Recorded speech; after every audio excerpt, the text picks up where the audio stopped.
금강경으로 말할 것 같으면 이 경전이 몸과 생명보다 중요합니다. 여러분이 무량무변한 생명을 버린다 해도 금강경을 들을 수 있을지 의문입니다. 영원한 해탈을 얻을 수가 없습니다. 다만 공덕이 있을 뿐입니다. 사람은 가장 중요한 것이 바로 생명입니다. 우리 한 사람의 인생에서 가장 중요한 것은 자신의 생명입니다. 우리의 많은 경론에서 설하기를 보살이 법을 위해서 무량겁에 생명을 버린 것이 무궁무진하다고 합니다.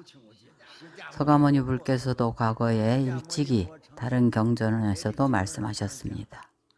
삼천대천 세계의 하나의 미진도 서가모니 불이 몸과 생명을 버린 곳이 아닌 데가 없다고 하셨습니다. 당연히 많은 생명을 버리셨을 것입니다. 보살은 법을 위해서 몸을 잊어버립니다. 중생을 위해서 많은 몸과 생명을 버립니다. 당연히 이 복덕이 아주 클 것입니다. 금강경의 한 구절 사구계를 수지함만 못합니다. 금강경의 사구계의 뜻을 수지할 수 있으면 다생겁의 몸과 생명을 버린 공덕보다 수승합니다. 왜냐하면 중생들이 금강경을 수지할 때에 금강경이 우리에게 가르쳐주는 것은 무아상, 무인상, 무중생상, 무수자상입니다. 인아를 모두 끊어버립니다. 망상을 없앱니다. 성불할 수 있습니다. 단박에 깨달아서 성불합니다. 여러분이 비록 다생겁에 몸과 생명을 버린다 하더라도 다만 복을 받을 뿐입니다. 도를 성취할 수는 없습니다. 금강경을 수지하면 도를 성취할 수가 있습니다. 도를 성취함과 복을 얻는 것, 이 둘을 비교하면 하늘과 땅 차이입니다. 이 도리는 수보리가 이미 깨달아서 알고 있습니다. 이때에 바로 변론을 마치려고 할 때에 수보리가 이 경전을 듣고는 바로 금강반야 바라밀경입니다. 이때 이 경전의 의미를 깊이 이해했습니다.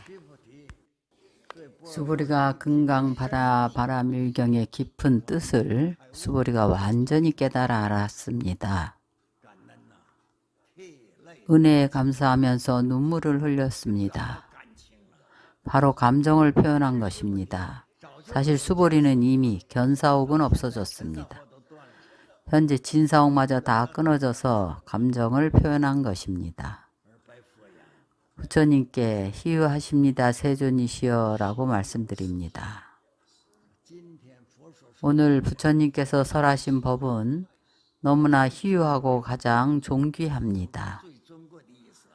희유하다는 것은 가장 존귀하다는 뜻입니다.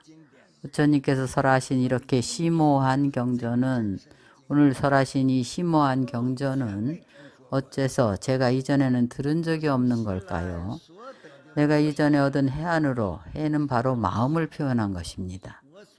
내가 과거에 얻은 모든 지혜로 이전에는 전혀 들은 적이 없는 경전입니다. 못 들었다는 것은 인연이 아직 성숙하지 않은 것입니다. 이제 인연이 성숙해져서 부처님께서 설해 주신 것입니다. 그래서 우리가 지금 자신을 돌아보아야 합니다. 자신을 돌아보면 우리가 현재 범부입니다. 수보리와는 거리가 아주 멉니다. 수보리는 사과의 성인입니다. 부처님 제세 시에 그는 공관 제일이었습니다. 그래서 공생이라 불렀고 다생겁의 공관 제일이었습니다. 그가 금강경을 듣고는 이렇게 알게 되었습니다. 그러나 우리는 수보리와는 거리가 아주 멉니다. 법을 듣는 것은 한 가지입니다. 법을 들으면 똑같습니다. 우리가 오늘 또한 금강경을 수지할 수 있는 것은 그래서 결정코 우리가 경전을 들은 수승한 공덕은 불가사의합니다. 불가사의하다는 것은 우리가 상상할 수 없다는 것입니다. 의론할 수가 없다는 것입니다. 수보리가 부처님께 표현을 했습니다. 세존이시여, 만약 어떤 사람이 이 경전을 듣고 우리 모두가 이 경전을 다 들었습니다.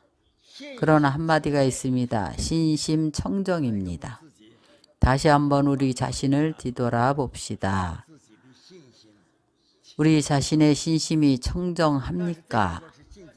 그러나 여기서 말하는 신심청정은 즉 실상을 일으키는 것입니다. 마땅히 이 사람이 제일 희왕 공덕을 성취한 사람임을 알아야 합니다. 어떤 것이 실상일까요?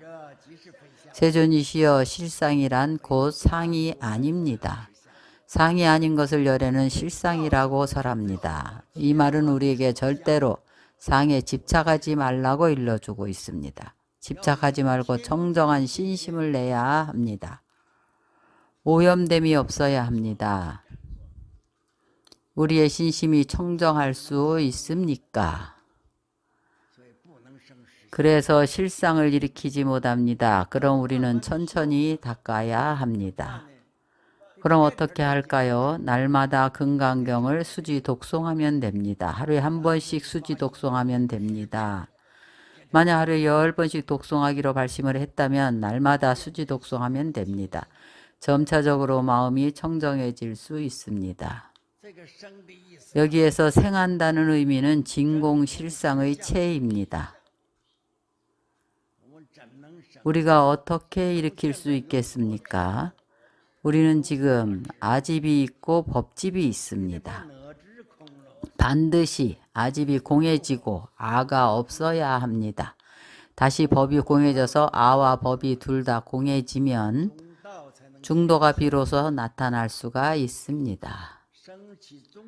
중도의 사상이 생겨나야 이것을 생했다고 할 수가 있습니다. 이러한 사상이 생겨나는 것을 금강경에서는 제일 희왕 공덕을 성취한 사람이라고 하는 겁니다.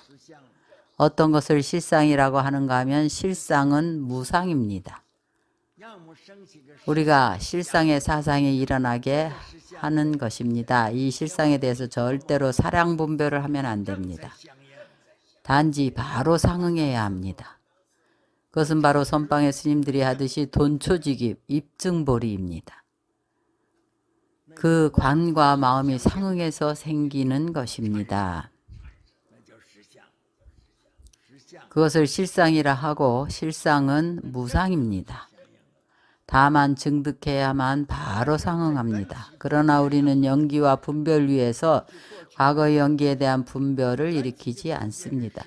연기의 분별은 실상과는 서로 어긋납니다. 이것은 우리의 그 세속제 가운데에 건립된 가명입니다. 세속제의 가명으로부터 승의제, 진제로 들어갑니다. 진제로부터 실상으로 개합해 들어갈 수가 있습니다.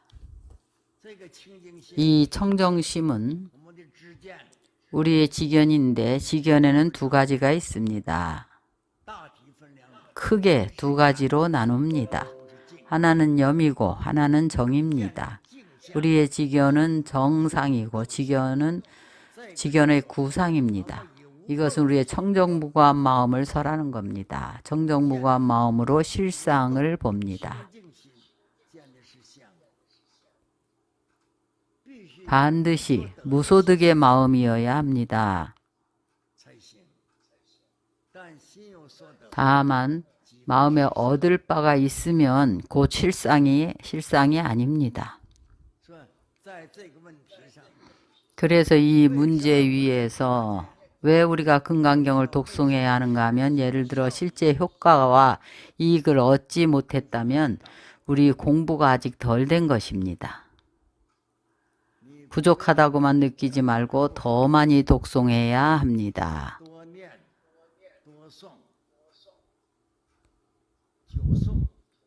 오래도록 독송을 하면 자신의 지혜가 생겨납니다.